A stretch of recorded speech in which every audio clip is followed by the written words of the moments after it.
light within my heart, light within my thoughts, light within my words. May one and all and everything, blessed and loved, ever be. Welcome. I am Sister Who. Today I wanted to offer a few thoughts on celebrating diversity, on not judging by appearances, on looking for the multidimensional, perhaps less material, less physical reality of a person or of a thing. All of which points back to a recognition of inner truth, that when we look at someone, it's not only about what they're wearing today or what their particular emotion is that they're expressing, but it's recognizing that there is a multidimensional person in there that will act a variety of different ways within a variety of different situations, and will respond in a variety of ways to different sorts of challenges they encounter. If we think we know someone, if we think we know how they'll respond, that may be based on what we have seen of them in other situations, or it may also be our own projections, our assumption of how much the person at whom we're looking is like us. It's perhaps a common natural tendency, but not a particularly accurate one, to think that the way I perceive, interpret, or respond to the world is somehow normative or the norm for everybody. That if one person would consider a particular phrase or action to be acceptable or outrageous or whatever, that without even really thinking about it, we just assume that everyone else would see it and react the same way.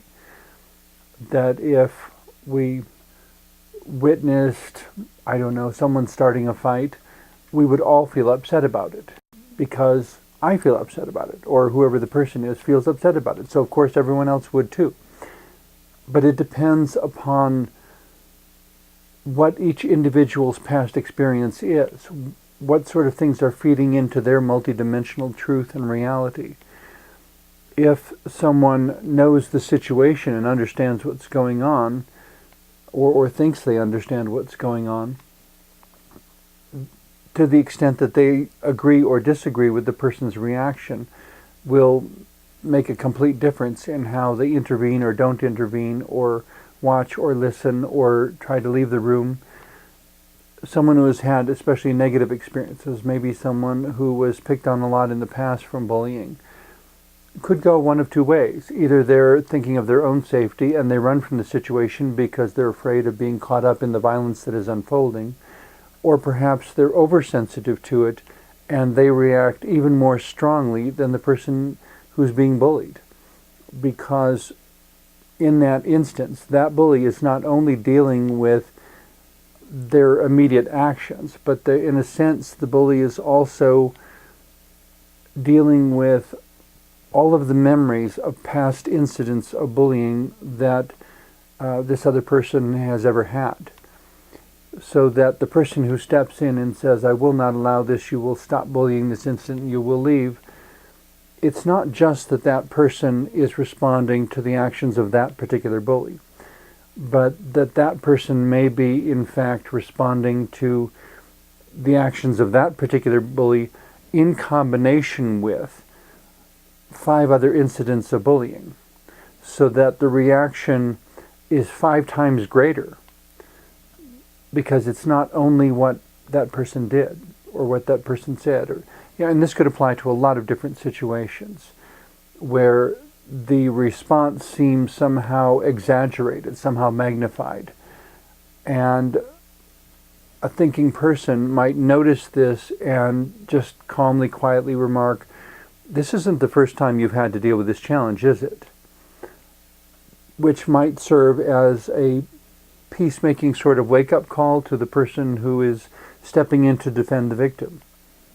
That they, by their own negative past experiences, have been oversensitized to this interaction. In a similar sort of way, there are people who are remarkably, wonderfully, magnificently compassionate to people who are poor or people who have experienced a particular injury of some sort, specifically because that incident triggers all the memories they have of their own experiences. So that when you look at a person, if you don't know their complete story, you don't know where their points of greater sensitivity are. What some people would describe as what pushes your buttons. And some of us have taken time to think about, to ask ourselves that question and reflect on possible answers. What does push my buttons? What really makes me respond in a really assertive, defensive, protective sort of way to a perceived threat or perceived danger? And then to figure out why that particular situation provokes a greater response than the circumstances themselves would really warrant. There may be circumstances where it's simply a minor misunderstanding and a simple statement of explanation and everything would be taken care of. And instead we get this grand response that just says, I dare you to take this any further. And to which the first person says, what? What did I say? I don't understand why you're reacting this way. And it's because there's something in that action that triggers memories. So to understand a person completely, you have to know their whole story as well as how they remembered things and how they interpreted things.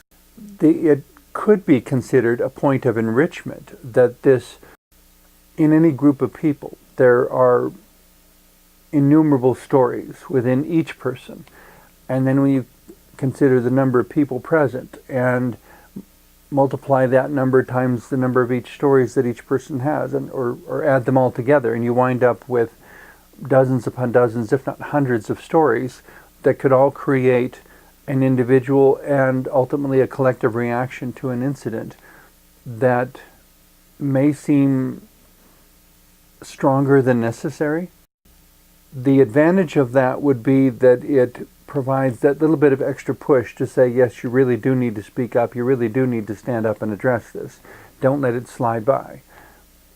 That's a little nudge, and it's perhaps more than the circumstances themselves would promote or would provoke.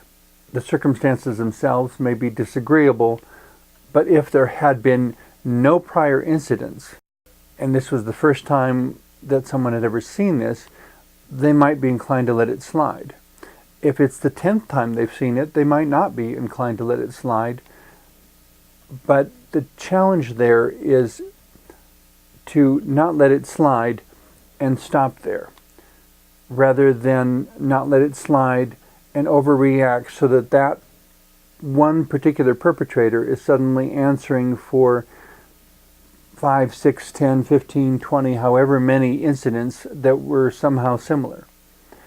And finding themselves, throwing a rock at somebody's window, metaphorically speaking, and being answered with a machine gun.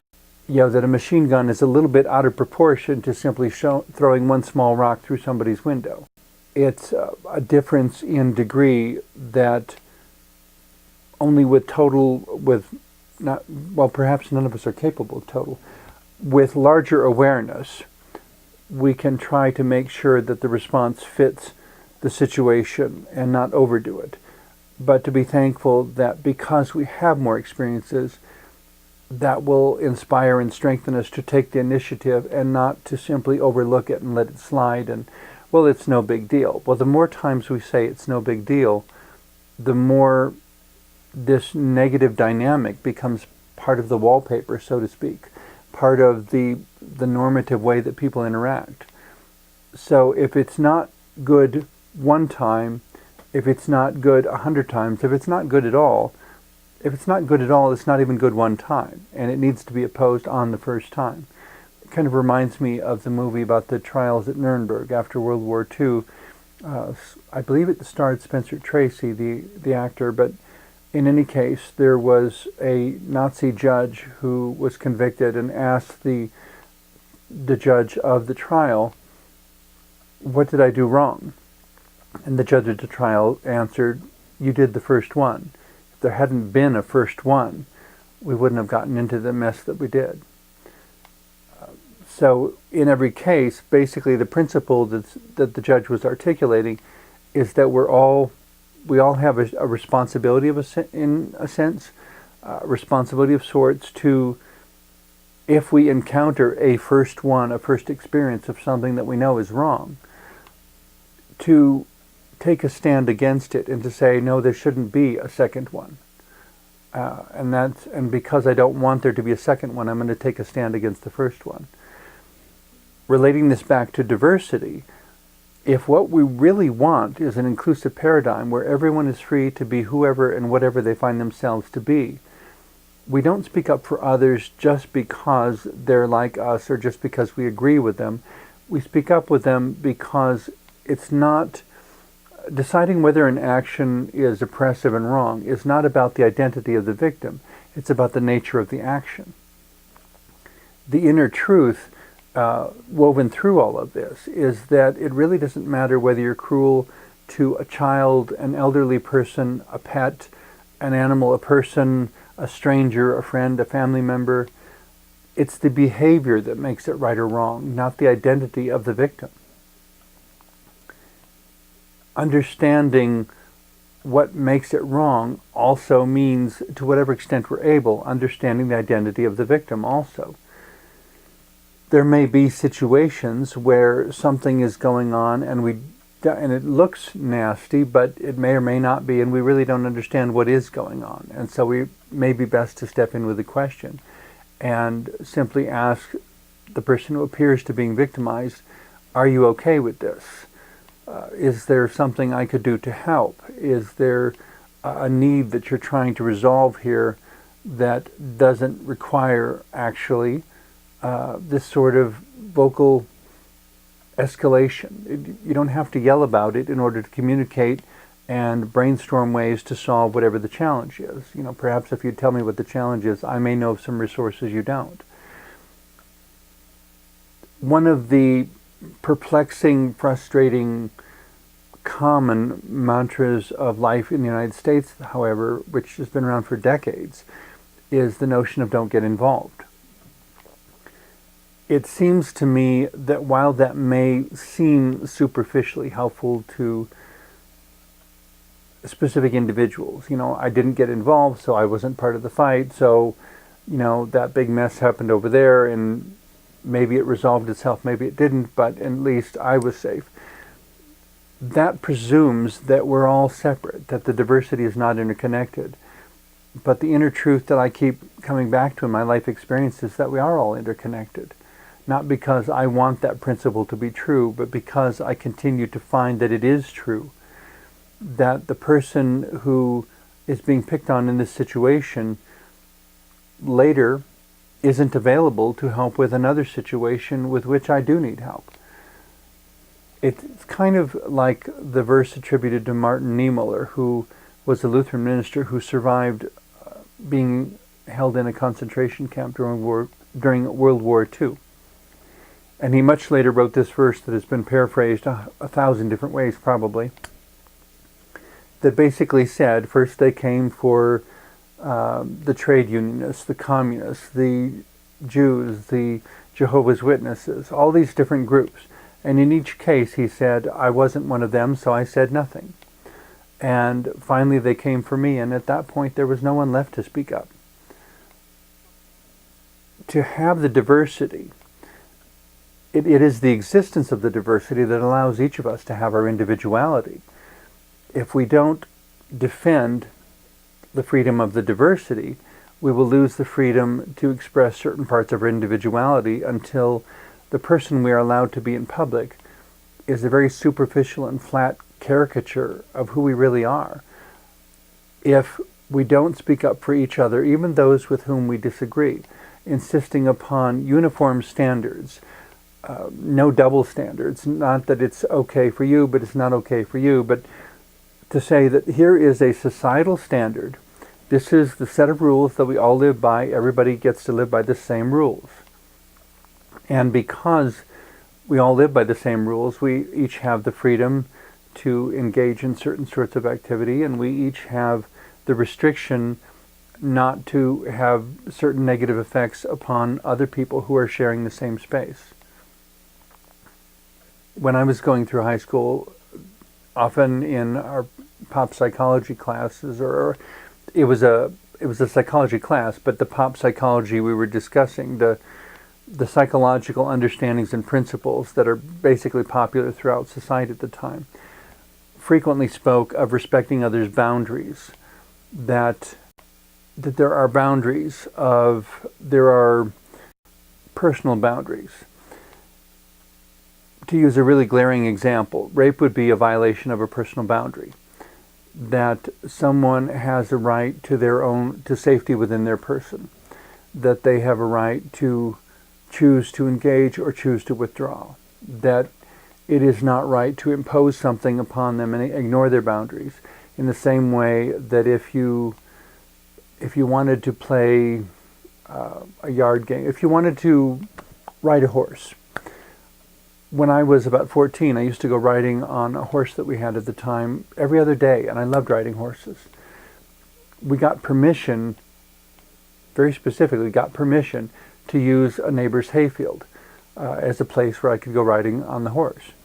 If I had gone riding somewhere where I did not have permission, I don't know, riding through somebody's flower bed or something, the hooves of the horse would tear up the flower bed and hurt the plants and make everything a mess and destroy people's property. It was just the nature of something as large and heavy as a horse running across the ground that its feet, its hooves leave imprints all over the place. If, perhaps a more obvious example, the owners or managers of a local golf course would obviously not want me riding a horse across the golf course. They needed perfectly smooth ground so that people could come there and play golf. If a horse went riding across, there would be all kinds of divots and depressions and unevenness all across the grass that would make it impossible to play golf effectively. So there is a boundary to the golf course that it's understood in most cases that you don't ride your horse beyond that boundary because it will result unavoidably in destruction of property and make use of that property extremely difficult at best. In a similar sort of way, when we talk about personal boundaries, about people having boundaries, there's boundaries around, your car, your property, your person, your interests. One of the boundaries that I guess I understood very early was the boundaries around people's ability to think for themselves. That you are allowed to hold whatever opinions you want, and opinions can be discussed, but it's not for anyone to say that someone else's opinions, to the extent that they are held as opinions and never become oppressive actions toward another person, people are allowed to hold whatever opinions they want. They are not allowed to act out every opinion. You may believe that somebody who goes to a different church is just wrong and your belief is the only right one. You're entitled to believe that because in the United States we have a basic principle of freedom of religion, that if you want to believe in ways that are consistent with paganism or with Christianity or with Islam or with Buddhism or with atheism, that you are given the freedom by our national constitution to select those beliefs. A sense of personal boundaries says that neither I nor anyone else is allowed to impose our beliefs upon someone else who does not freely choose them. It's not about making somebody feel worse just because they're different. If we understood everything about their perceptions and experience, maybe we would come to the same conclusions, maybe we would even make the same choices. But there is nevertheless this sense of personal boundaries, of personal space. And to the extent that we practice mutual respect, the diversity of humanity can function in a collaborative, inclusive sort of fashion. To the extent that we exclude people simply because we disagree with them, or we devalue them, or devalue their lives, devalue their right to speak just because we disagree with them. to that same extent, we actually impoverish ourselves, because the world is a shared space and it requires all of us working together to make it work at all. When I was a child, my family was, I suppose, economically, I guess, what you'd call lower working class. And so there was a huge list of things that we simply couldn't afford. We didn't have the financial resources to buy them. And so I grew up with the understanding that when you can't buy your solutions from a store, you have to be able to improvise them. And so I learned very early how to improvise all sorts of things. The thing I had to remember as I was doing this, though, is that, and as I was working through how to solve a particular challenge, I would frequently come up with a number of different ways it could be done, and then I would have to try to figure out which was the best one. But the only reason it was the best one was because the particular set of circumstances it would create were ones that were acceptable to me. I needed to be careful that I was not creating my solutions in a way that had negative impact on others. What I noticed in that, though, was that for any challenge you can name, there are at least 100 different ways to solve it. The question is, which one will you choose? But there are 100 different ways. Because there are 100 different ways, there is also the possibility that there may be additional ways that I haven't discovered, that there may be additional methods that haven't been tried, and there may even be additional methods that I could learn from others by talking to as many people as possible about how they would solve the problem if it were their problem to solve. And once I had 5 or 6 or 10, probably not more than 10 though, it would get too overwhelming to think of, to make a decision. But when I had that many, then I would look at the various possible ways of solving the particular challenge. And most often what I would wind up doing is taking a little bit of this person's answer and combining it with a little bit of that person's answer.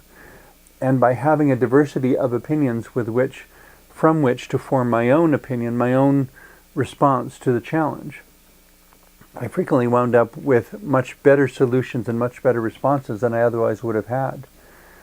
If for example, in fixing the wiring on my house, I had only my own ignorance and lack of expertise and one book to go by. Books hold a lot of good information, but there are lots of things that cannot be learned strictly from a book because each person thinks about challenges differently. And because we think about challenges differently, if we're thinking about our particular challenge in a different way than the author of the book thought about it, the explanations in the book won't necessarily make sense, and they won't necessarily satisfy all our concerns. So by talking with a number of different people and saying, how would you solve it, and how would you solve it, and how would you solve it, I came up with a way of solving a wiring problem that fit me perfectly. But what I had, when I looked at it after I was done, was a combination of 2 or 3 other people's approaches that I had woven together and come up with a totally different approach yet. But it worked and it suited me perfectly. In a sense, by weaving theirs together, I was actually celebrating diversity. By listening to each and every one of them and taking part of what they said and pondering it, thinking it over like a jigsaw puzzle, fitting the pieces and seeing which pieces did fit, it became a celebration of diversity, of all of their diversity contributing to my life, in the same way that my contribution might be part of the diversity that contributes to someone else's life. It became an affirmation of deeper truth that running through, the common thread running through all these possible solutions was the particular challenge to be solved, a particular thing that had to be built, a particular purpose that needed to be served. The thing that is easy to overlook within all of that is that in being willing to share their knowledge, in being willing to take the time to listen to my description of the problem and give their best possible response, without worrying about whether I deserved it, whether I and those people agreed on everything, they were simply sharing their knowledge. They weren't placing any conditions on that sharing. And And in a very real sense, that was a demonstration of unconditional love, that they were concerned enough about what I was going through that they would contribute their wisdom to the situation and then allow me to do with it what I decided would be most effective for me. Ultimately, it does come down to the basic principle that whatever decision I make, I'm the one who's going to have to live with the consequences. Because of that, I very much persist in saying that I'm the one who has to have the freedom to make the decision. I make the decision because I have to live with the consequences. Somebody may give me their best advice, but it is my decision whether or not to follow it, whether or not to act on it. A dozen different people may give me their advice, and I am very thankful for that, but it does not release me from that inner truth of, inescapable inner truth that I have to live with the consequences, so I have to make the decision. But celebrating that diversity by bringing all the opinions together, that's what gives me the absolute opportunity and invitation to have a better experience than that at which I could ever arrive on my own. In any case, I hope the last half hour has been helpful to you. Thank you for watching.